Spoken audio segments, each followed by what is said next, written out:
Hey YouTube, Windmill Motorsports and Machine video number 1. This is showing the CAD and cam for my brake lever guards that'll hopefully be for sale this year. I'm just going to take you through the process I used to make them. Just going over the last few steps of the machining process and having a look. It should take about 4 hours and 21 minutes of a cycle time to make 16 of the first half of the brake lever guard. So this is the bracket that bolts to the bar, and then there'll be a curved fin that'll come in a later episode. So I'm using a Lilian 3VS standard mill with a Accurite 3-axis CNC mill power package. It isn't the fastest machine, but it works really good for prototyping, and hopefully in about 4 hours we'll have this piece of billet, 1/2 inch thick, 10 inch by 14 inch, turned into 16 brake lever guards. I've already planed the back side of the piece and flipped it over so that it'll sit nice and flat on my vise. And we're going to get it all set up to start drilling some holes and machining out some parts. So it took me forever to get this set up and actually working. Now first off was just going through, and all the holes for M6x1 drill holes are being tapped.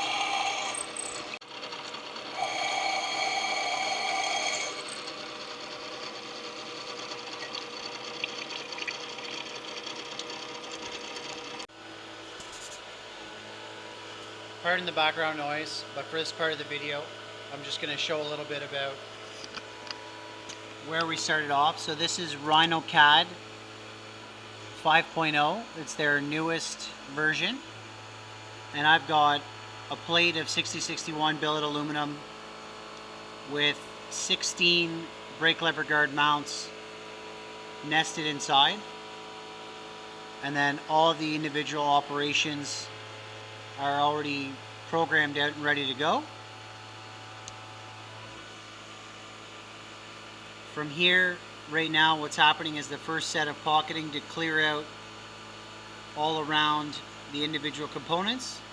Unfortunately, I don't have the newest version of Rhino Cam, so I don't have any adaptive clearing options yet. So right now I just create a fake border based on the size of the material I'm working with, and borders around each part so that as it cuts and goes down through all the levels, it stops. And with this program, I have it set up so that there's 50 thousandths of an inch left on the bottom and a ribbed section right through the middle that nothing will get touched. That way there's extra support where the vise is clamping, and hopefully it'll stay nice and rigid for the entire time it's in the mill. I haven't managed to get a really good cooling system down yet in order to keep all of the coolant contained.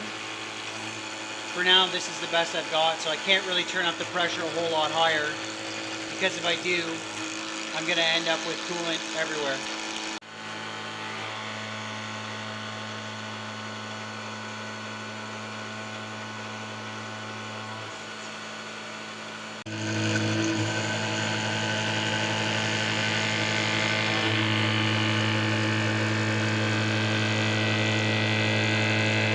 Old school floppy disk goes in the machine. I pick program functions, load,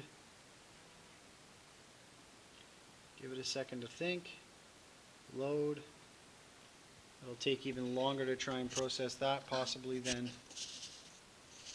the Rhino Cam did, trying to give me, of course, right as I turn the camera off because I'm stalling and impatient, the machine accepts all the code and everything looks like hopefully it'll be good to go. So there's just shy of 25,000 lines of code. I think that's probably the most I've tried to run through this at once.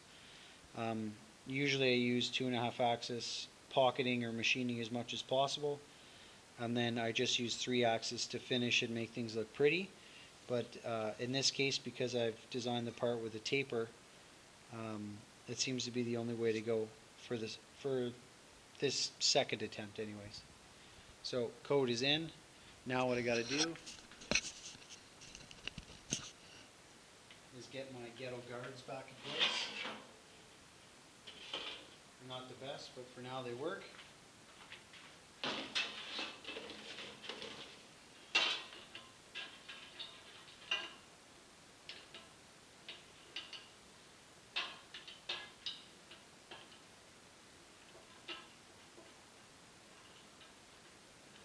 Slide into the T-slot. Wheel nut goes away. Just tighten it down arbitrarily for now, and I can move it in place as I get ready.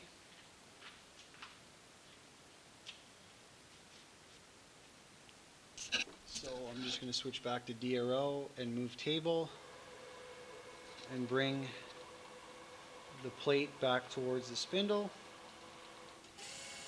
Bring a ballpark towards the middle. Then switch back to program. Program functions. Actually cancel that. That's not what I wanted. Spindle on. I select reverse just because of the way the machine was wired. Because there's a two-stage gearbox, reverse is forward, and then if I'm in low speed, reverse is reverse. Just the way how it's set up. So I'm a little high, around 3,000 RPM, 4,200 RPM total. And it should be around, at 100%, it should be around, I think 30 inches a minute at 5 thou per tooth.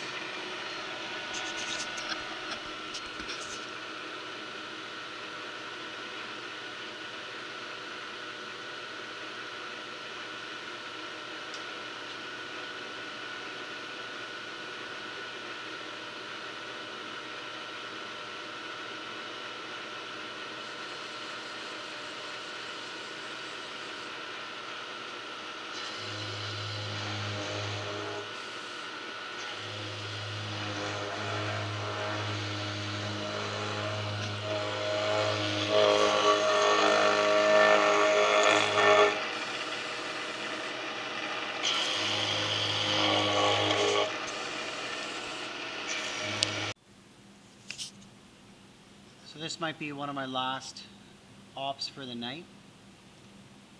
It's a parallel finishing pass, and it should run a small 1/8 ball end mill over top of all the parts to finish the curve, finish the look, and hopefully get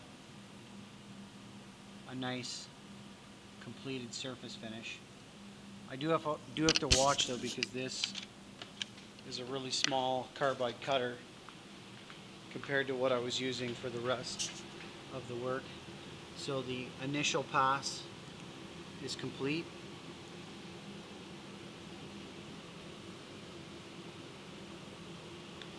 And now hopefully the cutter is going to take small steps and pick away at this and get her done.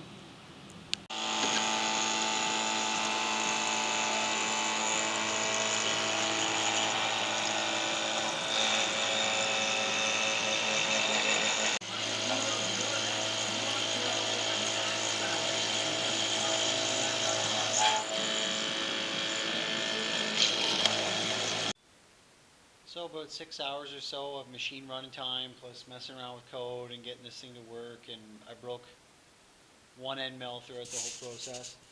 And I've got my first set of ops all completed. These all have to be deburred, cleaned, hopefully tumbled if I can get it into a store in Ottawa to get that done. And then back to get the other side tidied up and move on to the next set of the process. So stay tuned to see more episodes and the completion of this project.